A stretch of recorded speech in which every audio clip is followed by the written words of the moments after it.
Hey friends, and welcome to another episode of The Period Feels. It's just me and Sam here. Sam, how are you doing? I'm doing good. I feel like it's getting warm, and I love summer in the city.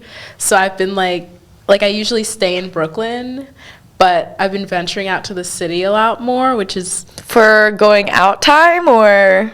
like both, like just like during the day too. So I think the weather is like lifting up my spirits a lot. Yeah, seasonal depression is real. Yeah. How are you? I'm good. We just had some tacos right before we sat down. I feel like I really needed that, you know? Yeah, that was really good. Sometimes we have these podcast days where we are so excited about all the interviews we have. We kind of stack them back to back. And we forget. And then we forget to like eat and everything. Yeah. So we had some good tacos, which is so great. We record out of a podcast studio in Times Square. The worst part of New York City by far. I hate Times I Square. hate Times Square. But, you know, we venture out here for our DCP fam. And because we do have a little podcast home here.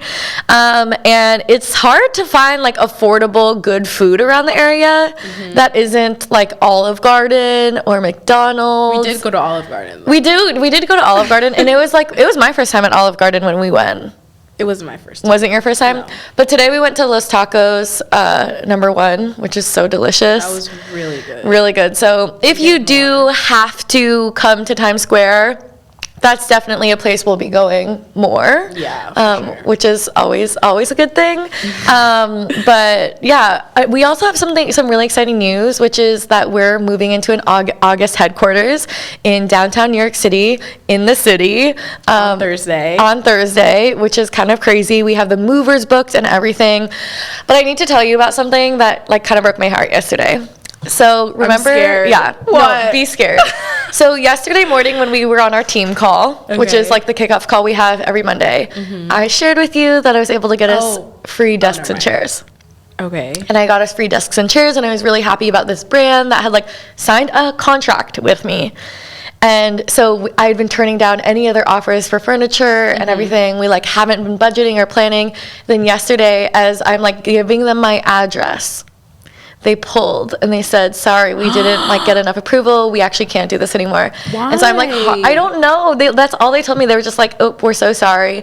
And it's so sad because I was like, I sent them kind of an email where I was like, I understand, but like, it just felt, maybe it was too good to be true. Like, oh, we got all of our furniture, you know, for free and we could like make some content about it. But anyways, so we'll have, you know, a dining table and like some chairs like the ones we have, but we definitely have some furnishing to do. Okay. I think it'll be fun. Like part of me, I think it'll be fun too. Yeah, because we'll like curate it to like how we want it to. Yeah, and I was talking to Nick and I was like, there are a few ways that we could go about like decorating the office. We either like, you know, spend a few $1,000s, which I'd prefer not to do, on like matching office desk chairs. Yeah. Or I was like, you know, we kind of do the Facebook Marketplace thing. We like support sustainably, and we just we thrift it. Yeah. Like maybe we go to Mother of Junk, or I like think that would be really cute. Though, right? If we had like different color, like quirky, fun furniture. Like if everybody just like you have this budget. Spend it how you want, maybe, and like everybody can curate their space. And like I just want it to be super colorful. Yeah, me too. Like just really. That's like my one thing. Yeah, as colorful as it possibly can be. Plants and color. Oh, I did get a plant sponsorship though. Oh, you did? Yeah, so we're gonna be getting. That didn't fall through. No, that did not fall through. Good. Yeah, so that would have been really sad. I'm more excited for the plants. Yeah, that's really exciting. I honestly think that it'll just be like so much fun to like have a little home base, and everybody will have a key so they can go whenever and just like be able to chill and Yeah, I think it'll be good. We don't have a sink. But we have the bathroom. Yeah, we have a bathroom. Yeah. We just can't wash our hands. We just can't wash our hands. Well, you can wash your so it'll be fun. This is definitely like our first baby office, you know, as we scale up. So I'm really excited. Anyways, that's what's been happening in the August world. But we're actually talking today about postpartum periods, which means the bleeding out of one's vagina after they give birth. Now, I have not given birth. I'm 24, and I'm nowhere near having kids, even though my mom was younger than me when she had me. But I'm nowhere near having kids. Have you had a child, Sam? Have not had a child. Have not had a child? Nope. But you think you might eventually. Yes. You will eventually. Yes. And so you will have an experience with postpartum periods. How much do you know about postpartum periods? What have you heard? I knew nothing about postpartum periods until I knew we were doing this interview, and I I researched a little bit, but I that was just never a thought in my mind. I honestly thought that this might be really dumb, but I thought that you give birth and then your period doesn't come until I know it doesn't come until a couple weeks, but I just thought it was you don't get it for a while, months. I just forgot a period. That's crazy that you have to deal with breastfeeding, and now you have to deal with your period again, and all these different things are happening at once. That's so scary. Yeah, biology should really just give a new mother a break. Yeah. They really should. But, I mean, I think postpartum periods is something that has honestly been so surprising to me, in being brought up from other people, where, obviously I've, worked in the period space for 8 fucking years. Yeah. But until I started August, no one was ever coming up to me being oh my God, you have to talk about postpartum periods, right? But I think because, we're specifically making tampons and pads, and we've been so open about, let us know what we can do different, what can be better. Right. The people who are I'm trying to find products and there's nothing out there that works for me are people who are going through postpartum periods. Yeah. They are a segment of the menstruating population that, one, there isn't a postpartum line. Right. And as you'll hear from our special guest today, they either turn to using many, many night pads or wearing wearing adult diapers. Yeah. So it's super interesting because I think that even though I've been in the period space for so long, it really hasn't been something that has come up. So I'm really excited to interview our guest today. Today, I'm going to be sitting down with Midwife Mama. Have you seen her on TikTok? I saw a little bit, and I was learning. It was very educational. So I first saw her because she has a lot of videos that go viral of what it looks like to get an IUD put in, where they take the little clamp with the 2 needles like this, and they clamp it onto the cervix, the sides of the cervix, to insert it. And she has all these viral videos where she's talking about how, literally look how painful this looks, and how people, when you get an IUD, you're not offered anything for the pain. And so she actually single-handedly is, giving people things for the pain, having that coaching and educating people on that. So that's how I originally got in touch with her. But I think we started kind of on TikTok at similar times, and she has 1.6 million followers. I saw one of her viral videos, and it was just this woman's pregnant baby, and the baby was kicking, and it was moving around everywhere, and I was just it's mesmerizing. Yeah, it's so bizarre. And I'm also very jealous of her model collection. She has all the doctor anatomy models, and very official. And I've been really looking for those. They're expensive. They're so expensive. Once I had Sam, I was Sam, can you please look up a more affordable version? And we were pulling up $150 doctor medical ones. Yeah. It's hard. I don't know why Amazon doesn't make models of vaginas more available, but anyways, we're gonna try to find some sort of doctor office example. Anyways, we're super excited for this, so with that, we're gonna go interview Sarah. Hi Sarah, thank you so much for joining me. Hi, thanks for inviting me. So excited to be here. Of course. Well, I feel I've been following you for about a year now, and you're at 1.6 million followers on TikTok, which is so exciting. I feel we've really grown together. I really started on TikTok in June of last year, so it's been about a year. And I have honestly just learned so much from your page, and so was super, super excited to be able to get on the phone and ask you a little bit about postpartum periods and the work that you do, because it's something that comes up a lot in our work, even with having a younger audience as well. But I would love to start just by hearing a little bit about your background. How long have you been a midwife? What even is a midwife for the people who are listening as well? Well, I started off as a labor and delivery nurse, and right away knew that I kind of wanted to play a little bit larger role in care. So I went back and became a women's health nurse practitioner, taking care of women throughout the lifespan and pregnant people. And then about 8-9 years ago, I've been doing this now for about 14 years, I decided I wanted to be a midwife. I wanted to be with with people during this important part. Like, it was so special to me. So I went back and became a midwife, and now work in a private practice, and love every minute of it. And then when, of course, the, pandemic hit, my daughter started doing really silly TikToks, and I was like, it's kind of fun. And then I did an educational one, and I was like, whoa, people really like this stuff. People need this stuff. And even just education in my practice, I'm like, what a great opportunity for me to share. Plus, I have 14 years worth of models that I can just put on the camera. Yeah.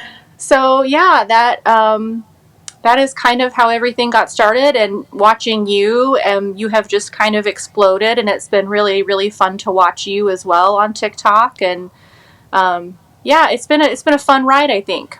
Yeah, is your daughter just like flabbergasted by how much of a TikTok star her mom has become? She's 11, so sometimes it's cool, but sometimes it's not cool, because some of the subjects, that I talk about, my son always thinks it's funny, though. He's 12, and so a lot of the girls in his school follow me, and they'll be like, Nolan, I knew that was your head your mom was shampooing in that commercial, or Nolan, I have to ask your mom a question, and, he freaks out a little bit.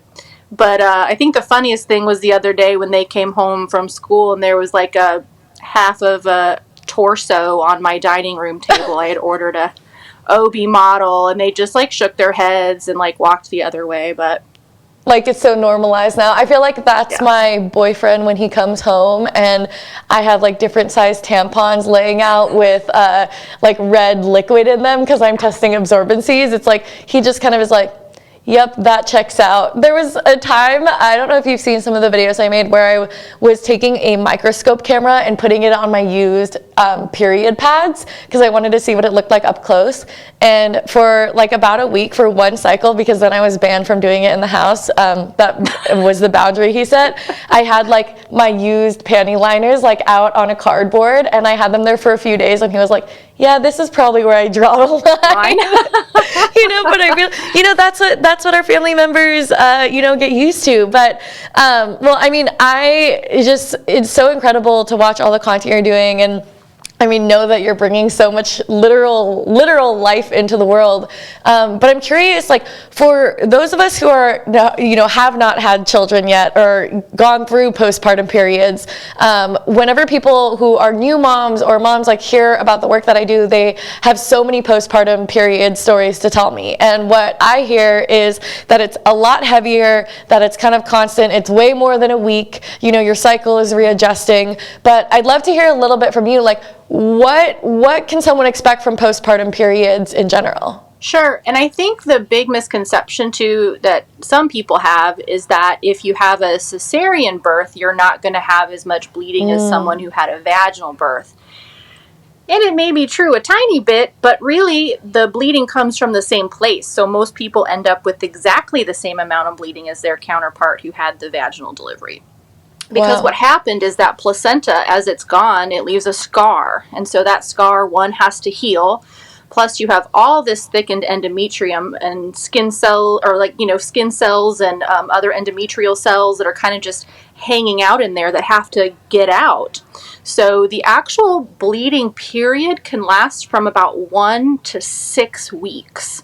Wow. Now, not that all of it is heavy, but sometimes the first 2 weeks can be heavier, and it can be a lot of blood, so that will pool and cause some clots and cramping. So I mean, I definitely thought periods were probably easier than what I had postpartum with my two, because it just seems to go on forever. Yeah, but so technically it isn't a like quote unquote period though, right? Like it's more vaginal bleeding, some endometrium maybe coming out, but it's not like technically an unfertilized egg. It's really the scar. Okay, got it. It is scar tissue. It's blood. It's everything that's been left over from the birth, because you haven't had time to have that opportunity for those hormones to recycle and let an egg go. So yeah, it's all just recovery from birth. And essentially heavy bleeding for potentially 6 weeks or longer. Yeah, I tell people that if after the 2 weeks it's still really heavy, let's take a look at it. Maybe there is some retained product or, something like that, because it kind of should start to like taper down a little bit, just like a cycle would. And most people annoyingly will just spot for a couple weeks after. Usually by week 6, it's pretty much done, but everybody's different. So, but if anyone has anything unusual like pain, odor, more bleeding than I can say a pad an hour for 2 hours, I always encourage them to give me a holler so we can just kind of maybe investigate. Are there certain tips that you have for someone who might be gearing up for postpartum periods, whether that be more products on hand, only using pads versus tampons for sensitivity? What sort of advice do you have for someone who's maybe gearing up to go through that? No tampons. Tampons can increase the risk of infection. And even though we have really great tampons now, your cervix is still open. You're still healing from this placental wound. So there's a lot of fluid. So infection is just kind of rules out tampon use, cup use, anything like that. We just really recommend pads. And I think the longer the pad, the better, because, that kind of just helps catch everything, like an overnight pad. Sometimes people will wear Depends, as their postpartum pad.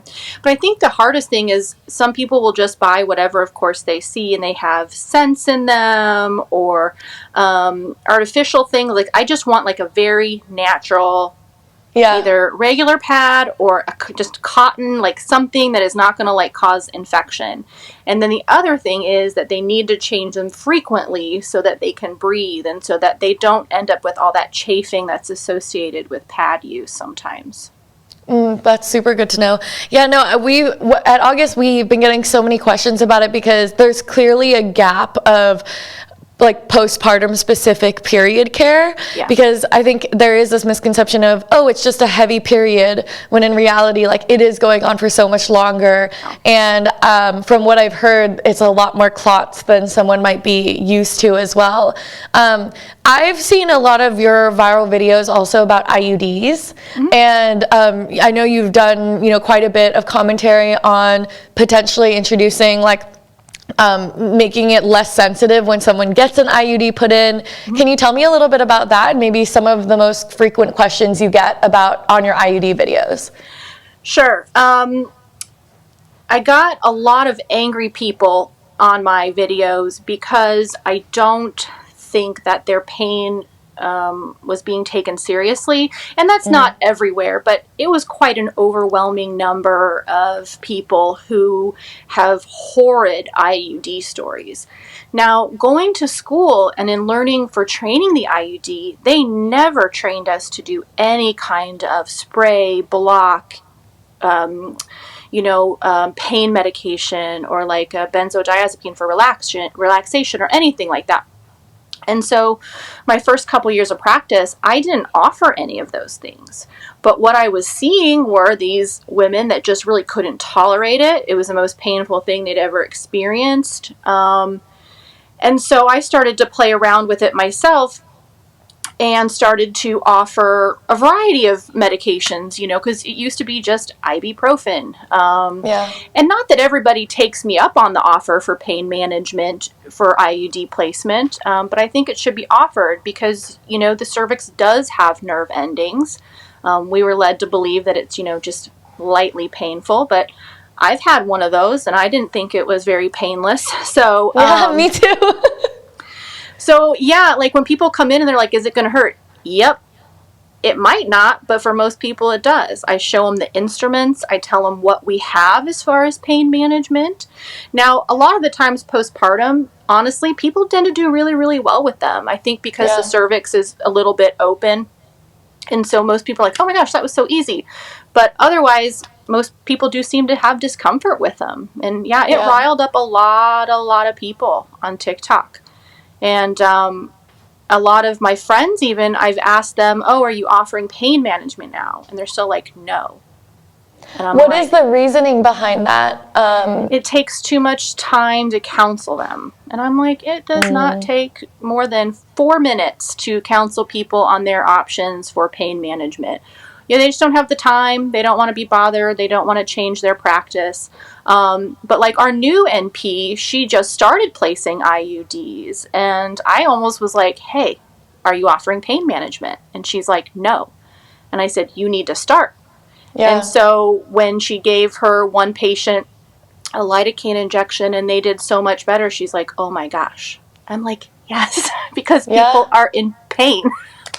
I think it's so representative of like historically anything regarding vaginal health procedures, periods, like period pain and period cramps. There's this theme of that pain being written off or minimized just as cramps or something temporary, something that you can just, hold your breath and get through it. It's going to be a little bit of pressure, when in reality, like, period cramps or the pain from getting an IUD and can be truly debilitating. And I have friends who've passed out from the pain of getting an IUD inserted. So, so appreciate all the advocacy work that you're doing around the subject as well. And where can people find you on TikTok and social media? Oh, I am on TikTok at Midwife Mama, and then on Instagram at Midwife Mama 81.